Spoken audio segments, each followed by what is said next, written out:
Hey, welcome to Beta List. I've got Adii Pienaar here, the founder of WooThemes. Hey, Adii, how are you? I'm doing well, thanks, Jay. Thanks for having me. Yeah, so tell me about WooThemes. I mean, literally, it's one of the biggest WordPress theme providers. I would say the most popular in terms of most, if not all, of the competitors. It's at the sort of the height of the market. So tell me about yourself. How'd you get there, and what's the what's sort of the backstory behind all that? Yeah, so firstly, I definitely want to believe that WooThemes is one of the most popular, if not the most popular, WordPress companies around. But we had humble beginnings. So I got into WordPress back in 2006. When I decided that I wanted to have a blog as well, and kind of I wanted to be a cool kid with a blog. And my very first blog was actually called The Cool Crowd, which totally mirrors or represents that thinking. And what happened is I stumbled onto WordPress, and I decided that it wasn't just enough to have a blog. Sorry, I also wanted to kind of design and dev it myself. So I taught myself some WordPress. I had known a little bit of HTML and a little bit of PHP before that, and I started blogging, and I had a personal blog, and that led to me just doing consulting work, design dev for clients on WordPress, and I got all those clients via my blog actually, and I just wrote about WordPress. I wrote about business, startup related stuff. But one of the big things that I did was I actually released free WordPress themes, just for shits and giggles, literally as a way for me to learn. And that got me a hell of a lot of traffic, which translated into clients, to whom I consulted.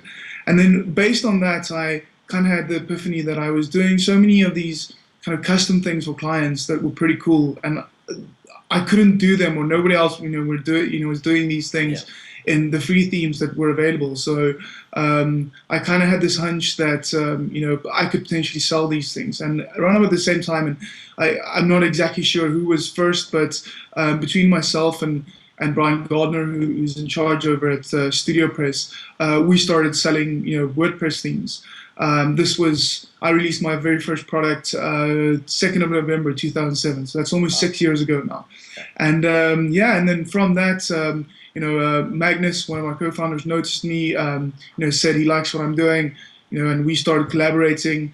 I reached out to Mark, our third co-founder, because he was a well-known South African designer at the time, and we started working together. And the three of us worked together loosely for a couple of months before we eventually kind of formalized the company, became equal shareholders in the business, and rebranded and created WooThemes in July 2008. Very cool. So tell me a little bit about the sort of team structure, because we discussed it before, but you guys were sort of distributed, but also you'd never met each other, right? I mean, how did that sort of function? What were sort of the ups and downs, or your experiences with that?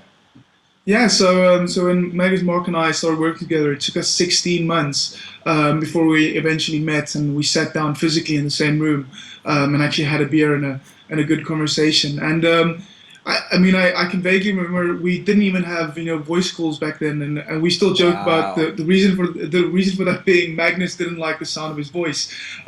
He'll totally deny that now, but so we didn't even have regular voice calls. It was literally I am on Skype, and Wow. it just worked for us. And the interesting thing about that is, even after we when we started grow the team, we started hiring. That kind of remoteness, the ability to work remotely, just stuck with us. Like it's part of our DNA. So today we're 30 people on the Woo team, and only about nine of them are in the Cape Town office, which is our only office. So Wow. two-thirds of our team, are scattered remotely, all around the globe. Very nice. And as a company, and personally, like you guys basically, it's only been 5 years since the company's formally, I guess, been around 5 6 years. What's sort of been your motivations for growth, and how have you sort of taken those and applied them to get where you are and to get where WooThemes sort of is today? So for me personally, the thing that motivates me most is having a challenge, and in terms of, for example, money or revenue, my challenge has always kind of been, or the challenge that I've set myself was to figure out how I can make more money, not for the sake of making more money, but you know literally being able to kind of step up a level or two, and that's always kind of been my fascination. I can remember within the first year, the business. My dad is entrepreneur himself, but much more conservative than I am, and old school as well. And I can remember conversations I had with him where he would say, "Well, I need to hedge my bets here. I don't know what the kind of lifespan is of WooThemes and how big it can grow and how long it will be around making money."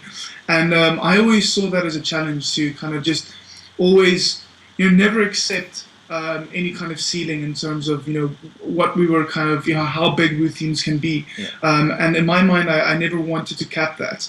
And to this day, I still want to figure out kind of where when will we eventually hit a ceiling, if that ceiling even exists. Fair enough. And now let's go back to sort of the co-founder situation, things like that, and just run. So you've basically, you've had three co-founders, right, plus yourself, and you took the sort of concept of some, having the free themes and having the whole thing and wrapped a business around it. What sort of, who brought what to the table, and what, why do you think, like, these guys, including yourself, like, pushed you and pushed, the whole company to really, what's around now, and, like, who's the sort of masterminds behind their different things and things like that. Yeah, so the interesting thing is when we started out, we had very similar skill sets, and very much, or at least in terms of how we applied it. So, we were all capable in, Photoshop, some of us more than others, similarly in code. I was, out of the three of us, I was the worst designer. And Mark, for example, is the worst dev out of the three of us. But we were all doing very, very similar things. Over time, Mag and Mark, their roles and at least their passions have kind of stayed the same. Where they stay involved in product or the support thereof. Whereas my passion and interest has always been in the business side of things. So as the company grew, I kind of veered towards those kinds of things, doing your marketing stuff. Branding is something I absolutely love, love doing. I spent a lot of time on that. Biz dev strategy stuff that I love.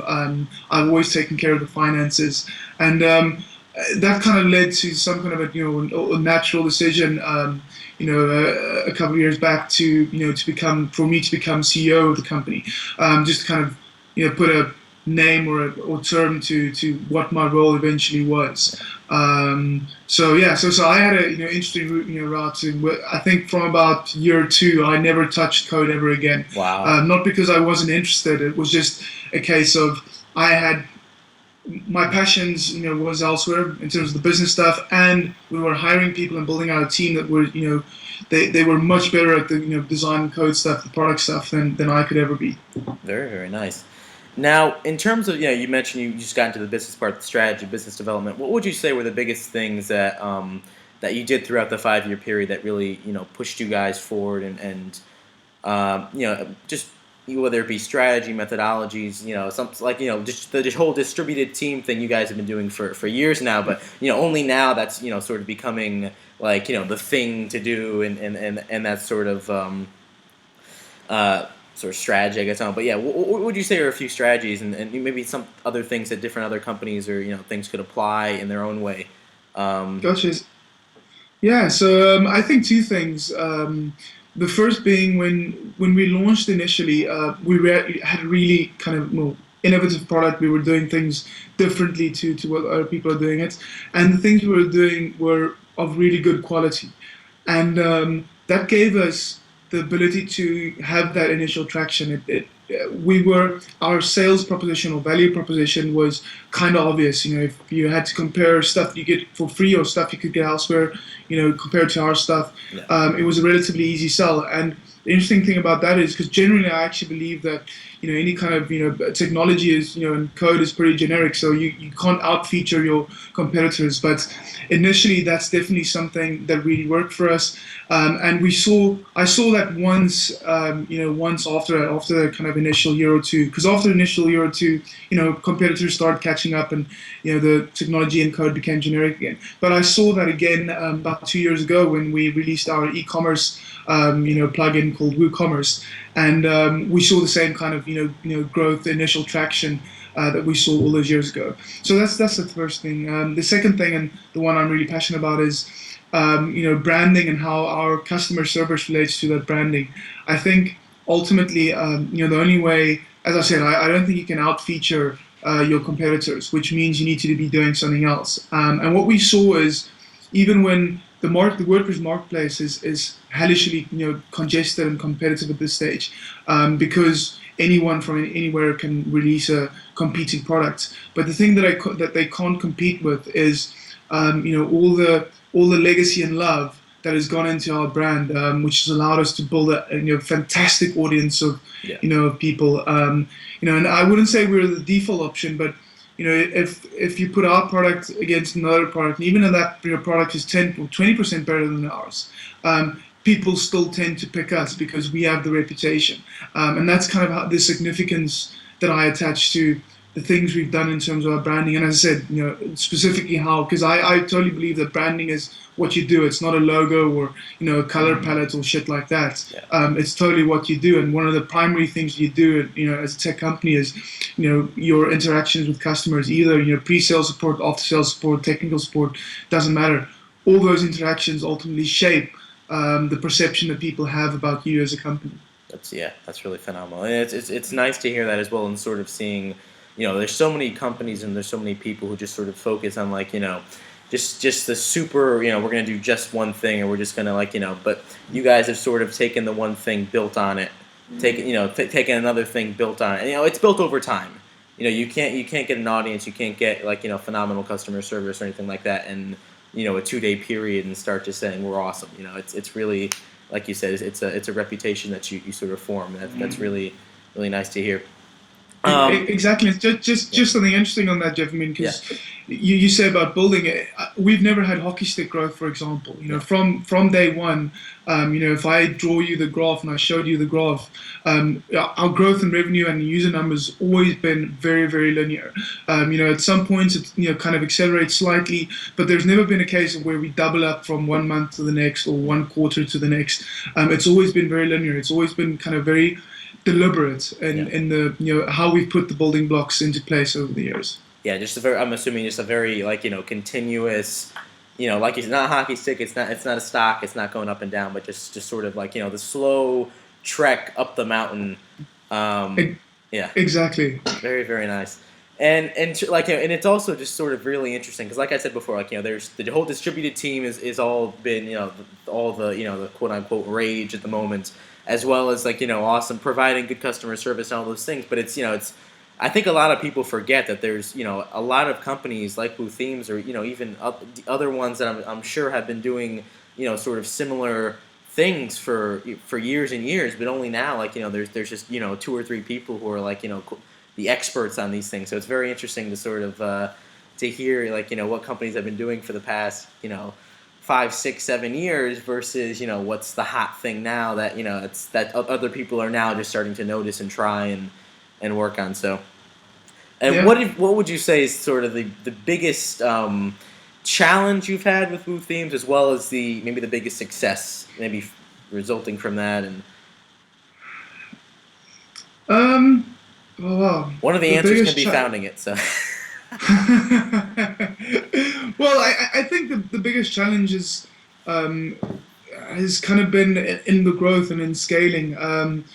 About a year and a half ago, we suddenly realized that due to our model, our support model and our business model, we had kind of just reached critical mass. It was tipping point, and it had kind of the demand had gone up exponentially, and we had not kept track of it, which meant that within a period of a couple of months, we literally more than doubled the size of the team. Wow. And that was incredibly challenging for a company that had always been very organic, very deliberate. As I mentioned, Yeah.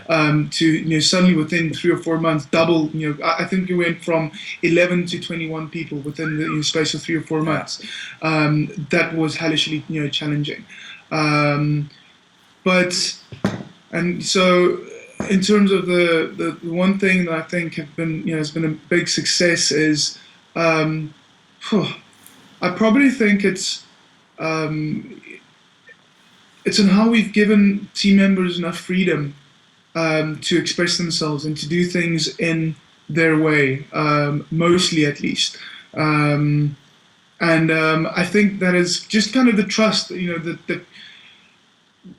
the ability to trust in someone on your team to get the job done in the best way possible, and then allowing them that both the freedom and the responsibility to execute on that has helped us immensely. It's meant that we've sometimes some of the guys on the team, they surprise me and they get something done that I within 2 days, which I expected to take another 3 or 4 weeks Yeah. due to the kind of processes involved. But that's what we got. We got that initiative. We got the innovation from giving our team members freedom. That's phenomenal. Yeah.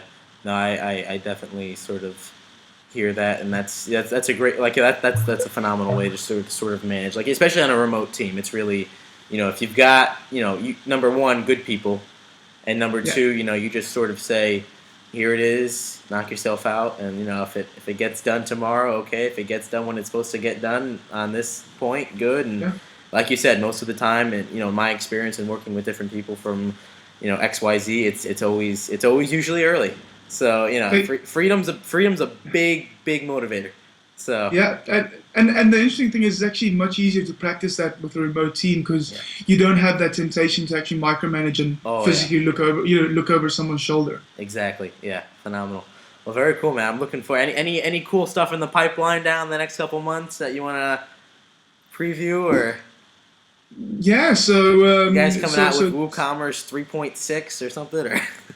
Or yeah, so I think the WooThemes guys are constantly working on new things, and they're definitely going to push a few boundaries towards the end of the year. There's some secret stuff coming out there, and then for me personally, I've actually stepped down as CEO Wow. beginning of last month to pursue my new startup called PublicBeta, Yeah. and we'll probably be launching in August sometime. Wow. And just give me an overview on that. Just tell me the lowdown.